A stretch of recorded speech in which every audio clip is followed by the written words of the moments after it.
Narinig mo ba ang ilang taong nang nagsasabi ng Ya Ali, Ya Hussein? At napaisip ka, pwede ba yan sa Islam? Sa lingwaheng Arabic, ang ibig sabihin ng Ya ay parang O, ginagamit pantawag sa isang tao.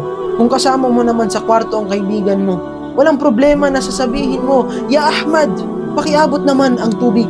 Pero paano kung may tumawag ng Ya Ali, Ya Hussein para humingi ng tulong, saklolo o biyaya? Wala na ngayon sila dito sa mundong ito.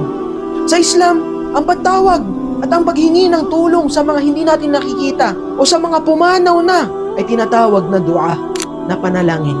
At malinaw na sinabi ng ating propeta Muhammad sallallahu alaihi wasallam, at dua huwal ibada. Ang panalangin, yun ang pagsamba.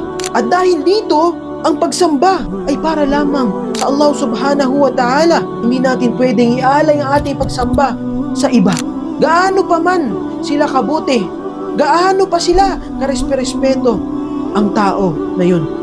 Kaya naman, ang isang tunay na Muslim, sa oras ng pangangailangan, iisa lang ang tinatawag niya, Ya Allah. Paano ang tamang pagsamba? At paano protektahan ang sarili mula sa shirk?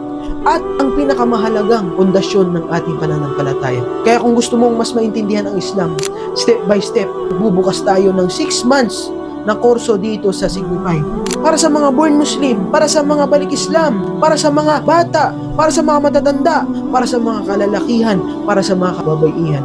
At pag-aaralan natin ang mga basic sa Islam, basic sa mga pananampalataya natin. Kaya i-click na ang link para mag-register o mag-message sa page ng Signify. Buuin ang iyong pundasyon ngayon. Wassalamualaikum warahmatullahi wabarakatuh.